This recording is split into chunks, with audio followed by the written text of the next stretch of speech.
जय हिंद दोस्तों। मेरा नाम है समत मिश्रा और इससे पहले मैंने वीडियो बनाया बांग्लादेश क्राइसिस को, जिसमें मैंने आपको geopolitical reasons, strategic reasons explain किए थे। पार्ट टू उसका आइए स्टार्ट करते हैं। मैंने आपको बोला था कि इसमें हम इंटेलिजेंस स्टोरी, जो भी कोवर्ट ऑपरेशन चले हैं बांग्लादेश में, उसमें तो मैंने आपको रीज़न बताए कि ऐसा क्यों होने वाला है। अब मैं बताऊंगा ऑन ग्राउंड उनके एफर्ट्स, उन देशों के एफर्ट्स जो बांग्लादेश में हुए हैं, जिस वजह से आज बांग्लादेश में ये स्थिति बन गई है। आइए समझते हैं इसे। इंटेलिजेंस, मैंने आपको बताया कि यूनाइटेड स्टेट्स यहाँ पे एक क्रिश्चियन देश का फॉर्मेशन चाहता है और उसके अपने स्ट्रैटेजिक इंटरेस्ट जो भी हैं उनको प्रोटेक्ट करना चाहता है। अब जब भी देशों को ऐसे कोई कार्य कराने होते हैं तो वो अपनी एक्सटर्नल इंटेलिजेंस एजेंसीज को पिकड अप करते हैं। ठीक वैसा ही यूएस ने भी किया। यूएस की एक्सटर्नल इंटेलिजेंस एजेंसी सीआईए, यानी कि सेंट्रल इंटेलिजेंस एजेंसी, यूएस ने ये कार्यभार पूरा बांग्लादेश प्रोजेक्ट का अपनी सीआईए को दिया। सीआईए सीआईए ने, जो कि क्लिंटन फाउंडेशन, सीआईए का एक फ्रंट एंड ऑर्गेनाइजेशन है, उसका front end organisation Clinton Foundation, इसके द्वारा स्टैब्लिश किया हुआ एक व्यक्ति मोहम्मद यूनुस, उसको बांग्लादेश के as a interim government head के तौर पे अपॉइंट किया गया बांग्लादेश में। आज वो बांग्लादेश इंटरिम गवर्नमेंट का हेड है और ये क्लिंटन फाउंडेशन के द्वारा स्टैब्लिश किया हुआ सीआईए। ये हम लोग को दिखता है कि जो अमेरिकन डीप स्टेट है उसके इंडिया को लेके बहुत ज़्यादा पॉजिटिव व्यूज़ नहीं है।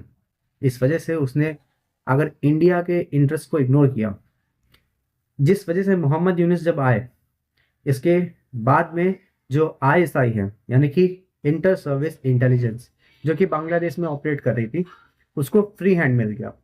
जब शेख हसीना की इससे पहले गवर्नमेंट थी तो इंडिया का, क्योंकि इंडिया का कॉपरेशन शेख हसीना की जो अवामी लीग की गवर्नमेंट थी उसके साथ अच्छा था, इस वजह से जो इंडिया बांग्लादेश के अंदर आईएसआई के जो ऑपरेशन है उसको अच्छे से काउंटर कर पा रहा था। लेकिन जब ऐसी एनार्कियल सिचुएशन सीआईए ने अपने प्रोजेक्ट के द्वारा बनाई बांग्लादेश में, जिस वजह से आईएसआई को एक फ्री हैंड मिल गया और आईएसआई ने अपना प्रोजेक्ट स्टार्ट किया। आइए समझते हैं। आईएसआई, जो कि इंटर सर्विस इंटेलिजेंस एजेंसी, ये पाकिस्तान की एजेंसी है, इसने क्या करना स्टार्ट किया। आईएसआई के द्वारा नर्चर किया हुआ एक ऑर्गेनाइजेशन, जो कि डिकेड्स से नर्चर किया जाता है, जमात ए इस्लामी, ये एक प्रो पाकिस्तान ऑर्गेनाइजेशन है, एक रेडिकल एक्सट्रीमिस्ट ऑर्गेनाइजेशन है। आईएसआई ने इसके साथ मिलके बांग्लादेश में माइनॉरिटीज के ऊपर, Hindu, specially the Hindu minority, उनके ऊपर अटैक करना स्टार्ट किया। ऐसा क्यों और कैसे? एक काम बांग्लादेश, इसने आईएसआई ने ये किया, आईएसआई के जो ऑपरेटिव्स थे उसने वहाँ में अपनी लेबोरेटरी, बांग्लादेश के एक बसीराल डिस्ट्रिक्ट में अपनी लेबोरेटरी में, वहाँ पे आईएसआई ने ऑपरेटिव्स मिल के एक प्लान बनाया, एक फेक नैरेटिव्स का प्लान, जिससे वो परसिक्यूट या फिर टॉर्चर कर पाए माइनॉरिटीज हिंदूज को। कैसे? आईएसआई ने अपने ऑपरेटिव्स के थ्रू, उस समय एक बहुत प्रोमिनेंट फेस्टिवल है जो कि पूरे बंगालीज हिंदूज का होता है, जिसे दुर्गा पूजा कहते हैं। दुर्गा पूजा उस समय अपना आ रही थी और उसमें आईएसआई ने एक प्लान बनाया। आईएसआई पूरे बांग्लादेश में जो भी दुर्गा पंडाल बने उनमें जगह जगह जाके अपने आईएसआई ऑपरेटिव्स के द्वारा वहाँ की वीडियोस, वहाँ की फ़ोटोज़ ली गई और उसको ला के अपनी लेबोरेटरी में उसको मॉफ्ट, उसको डॉक्टर किया गया उन वीडियोस और फोटोज़ को, जिसमें ये दिखाया गया कि माँ दुर्गा की जो प्रतिमा थी उसके नीचे उन्होंने फेक डॉक्टर तरीके से कुरान शरीफ उनके चरणों के नीचे रख दी, जिससे वो अपना एजेंडा को कंटिन्यू कर सके, एक फॉल्स प्रोपेगेंडा को फैला सके अपनी सोसाइटी में। उसके थ्रू उन्होंने ये ऐसे डॉक्टर्ड वीडियोस पूरी बांग्लादेश की सोशल मीडिया पे, लोगों के व्हाट्सएप पे फॉरवर्ड करना स्टार्ट किया, जिससे जो वहाँ पे रेडिकल इस्लामिस्ट थे और मेजोरिटी जो जमात इस्लामी के लोग थे, वो उसको लेके जो भी दुर्गा पंडाल थे वहाँ पे जाके उन्होंने लड़ाई झगड़ा स्टार्ट किया और उस पर अटैक किया और वहाँ की मूर्तियों को खंडित करने का प्रयास किया। ये सब बांग्लादेश में देखने को मिला। इससे वो क्या करना चाहता है? इससे आईएसआई का क्या प्लान है? बांग्लादेशी हिंदूज को टॉर्चर करने के बाद उसे क्या मिलेगा ये कि वो चाहते हैं कि जब वो इतना टॉर्चर करेंगे वहाँ पे माइनॉरिटीज़ हिंदूज को, तो उसके बाद जो वहाँ पे जब हिंदू टॉर्चर होंगे तो वो भागेंगे किस तरफ? इंडिया की तरफ। इंडिया के जो वेस्ट बंगाल है, असम है, इधर की तरफ जाएंगे। इसमें वो क्या करेंगे, अपने आईएसआई के जो ऑपरेटिव्स हैं, आईएसआई के जो अपने ऑपरेटिव्स हैं, उनको वो उनके साथ हिंदूज में मिला के वो इंडिया के रीजन में भेज देंगे, और उसके बाद जो रेडिकलाइजेशन छोटे छोटे लेवल पे इंडिया में कंटिन्यू करना स्टार्ट करेंगे। एक बात और भी है, मोहम्मद यूनुस के अंतर्गत आईएसआई और मोहम्मद यूनुस के इस गठजोड़ से एक काम और हुआ। वो काम, एक बहुत ही बड़ा टेररिस्ट जो कि अंसार उल्लाह बंगला टीम से जुड़ा हुआ उसका लीडर, जिसका नाम है जैस्मुद्दीन रहमानी। अंसार उल्लाह बंगला टीम वो ऑर्गेनाइजेशन है जिसके लिंक्ड अलकायदा से हैं, और ये आईएसआई की एक बहुत ही मित्र ऑर्गेनाइजेशन है। ये आपको देखने को मिला। इस लीडर को, जो कि सालों से जेल में बंद था, 2013 के आसपास उसको रिलीज किया गया।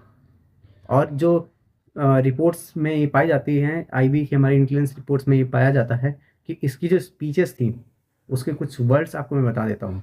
ये कहता है कि ये वेस्ट बंगाल को इंडिया की रूल से अलग करेगा, असम में डिस्टेबलाइजेशन करेगा, और रेडिकलाइज करेगा, वायलेंट जिहाद करेगा इन वेस्ट बंगाल, जिससे इंडिया की वेस्ट बंगाल अलग हो जाए। ऐसे व्यूज़ इस टेररिस्ट को इसको रिलीज़ किया गया, और आईएसआई ने इसके साथ मिलके, अंसारुल्लाह बंगला टीम के साथ मिलके, और जो बंद पड़ी हुई ऑर्गेनाइजेशन थी, एक ऑर्गेनाइजेशन जिसे आईएसआई ने ही बनाया था बांग्लादेश में, हिफाजतुल इस्लाम। तो ये पूरा इकोसिस्टम मिलके, जमात इस्लामी, आईएसआई, हिफाजतुल इस्लाम और ये अंसारुल्लाह बंगला टीम का लीडर, इन सब ने मिलकर ये जो इकोसिस्टम बनाया है, एक रेडिकल एक्सट्रीम इकोसिस्टम, जिसके द्वारा वो टॉर्चर करेंगे, और टॉर्चर करने के बाद उनको जब भगाया जाएगा बांग्लादेश से, जब वो इंडिया की तरफ, तो वो अपना agenda not even in Bangladesh, वो हमारे वेस्ट बंगाल और असम, इनमें नहीं, झारखंड में कंटिन्यू करेंगे। तो ये सब चीज़ें आपको देखने को मिलेंगी। अब इससे हम लोग के अंदर कुछ सेंस ऑफ डिससेटिस्फैक्शन आएगा कि ये सीआईए, आईएसआई, ये सब यहाँ कर क्यों रही हैं, ये सब लोग क्यों हमारे रीजन को डिस्टेबलाइज करने की कोशिश कर रही हैं। तो आपको ये बात समझनी पड़ेगी। आप आईएसआई और सीआईए से क्या एक्सपेक्टेशन रखते हैं? What do you expect from other? क्या वो आपके इंटरेस्ट को प्रोटेक्ट करेंगी? Answer is no. आपको अपने इंटरेस्ट को खुद प्रोटेक्ट करना पड़ेगा। इंडिया की मैं आपसे सवाल पूछता हूँ, और ये सवाल उठता है, बांग्लादेश में ये जो हुआ, जो भी रेजीम चेंज ऑपरेशन हुआ, ये सब चीज़ें चल रही थी, ये कोई 1 या 2 दिन की बात नहीं होती है, ये बात होती है मंथ्स ऑफ कोवर्ट ऑपरेशन। और जब ऐसी चीज़ें चल रही थी, तो क्या हमारी रिसर्च एंड एनालिसिस विंग, हमारी जो एजेंसीज हैं, उनको ये बात नहीं पता थी? अगर ये बात नहीं पता थी, अगर ये बात पता थी, तो उन्होंने काउंटर इंटेलिजेंस ऑपरेशन क्यों नहीं रन किए? अगर रन किए, उसके बाद भी रेजिम चेंज ऑपरेशन सक्सेसफुल हुआ, तो यानी कि यहाँ पे हमारे काउंटर इंटेलिजेंस ऑपरेशन फेल्ड हुआ। और अगर ऐसा नहीं था, अगर हम लोग को पता ही नहीं था, हमारी एजेंसी इसको, कि बांग्लादेश में वो हो जाएगा, रेजिम चेंज हो जाएगी, तो ये सच में चिंता की बात है। हम लोग को अपने आप को इंट्रोस्पेक्ट करना पड़ेगा कि हम लोग अपने एक इंटेलिजेंस फेलियर के थ्रू हम लोग ने अपने सिक्योरिटी कंसर्न को कॉम्प्रोमाइज़ कर लिया है। और इवन ये जो इंटेलिजेंस एजेंसीज होती हैं, इनमें success and failure is a part of intelligence agency. यहाँ पे कोई भी दुनिया की इंटेलिजेंस एजेंसी हो 100% सक्सेसफुल नहीं होती है, लेकिन आप इतने सेंसिटिव रीजन में अपना सिक्योरिटी कंसर्न को अवॉइड नहीं कर सकते, और आप ये फेलियर बियर नहीं कर पाओगे। ये फेलियर आपके रीजन को दशकों के लिए डिस्टेबलाइजेशन के अंदर धकेल देगा। तो यानी कि हमारी एजेंसीज को चाहिए अपने आप को इंट्रोस्पेक्ट करके, अपनी गलतियों पे काम करके, वापस से ग्राउंड ऑपरेशन करके इस जो काउंटर ऑपरेशन रन करना चाहिए। ये जो कोवर्ट ऑपरेशन आईएसआई और सीआईए ने रन किए हैं, इसको दोबारा से काउंटर ऑपरेशन करके अपने इंटरेस्ट बांग्लादेश के अंदर सिक्योर करने चाहिए। ये तो एक बात हो गई, क्योंकि इन के ऑपरेशन काफ़ी दिन से चल रहे थे। अगर हमारी एजेंसीज अभी ऑपरेशन चलाएंगी भी, तभी भी कुछ समय लगेगा, तो क्या उस समय के लिए इंडिया ऐसे ही बैठा रहेगा? Ministry of external affairs condemned, कड़ी निंदा, इस सब से काम चल जाएगा? नहीं।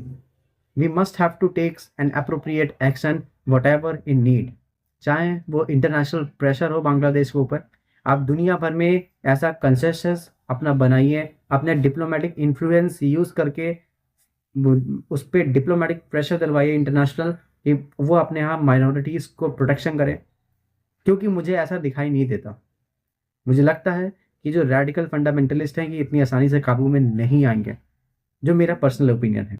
यानी कि मेरा ये, एक तो ये पढ़ाई की बात हो गई, मेरा ये पर्सनल मानना है कि अगर, वैसे तो ऐसा मैं भी नहीं चाहता हूँ, इंडिया भी ये नहीं चाहेगा, लेकिन अगर सिचुएशन आउट ऑफ कंट्रोल हो जाती है, ये रीजन इतना डिस्टेबलाइज होने लगता है, तो इंडिया को ये चाहिए कि हमारा आईएनएस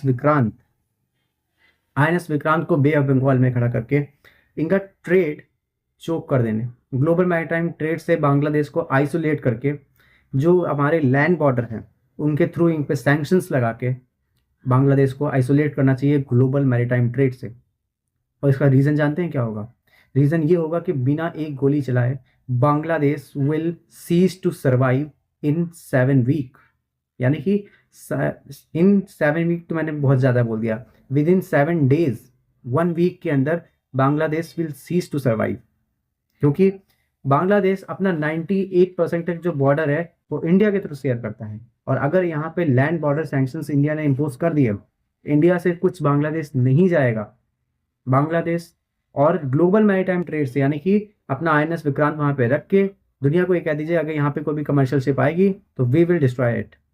इससे उसके जो ट्रेड चौक हो जाएगा। और आप भी ये बात जानते हैं कि अगर ट्रेड से आइसोलेट, और हर म्यांमार इनको क्या ही देगा, थोड़ा सा बॉर्डर म्यांमार से लगता है, म्यांमार बांग्लादेश को क्या प्रोवाइड करेगा? वो खुद ही कुछ नहीं बनाता है। तो Bangladesh will cease to survive within a week. तो ये बहुत ही हार्श एक्शन होगा, बिना एक गोली चलाए बांग्लादेश लिटरली बहुत ही बुरे सप हैं, लेकिन इनके कपड़े उतर जाएंगे सिर्फ 1 वीक में। तो इतने हार्श स्टेप मैं भी नहीं चाहता हूँ कि इंडिया ले, लेकिन अगर सिचुएशन ख़राब होती है तो हम लोग को एक्शंस लेना चाहिए। उम्मीद है आपको ये जानकारी पसंद आई होगी, और धन्यवाद और जय हिंद। मैं आपसे मिलता हूँ नेक्स्ट वीडियो में एक नए टॉपिक के साथ। और अगर आपको ये चैनल, अगर इसकी इन्फॉर्मेशन अच्छी लगी है तो इस चैनल को सब्सक्राइब करिए। और जय हिंद, जय भारत।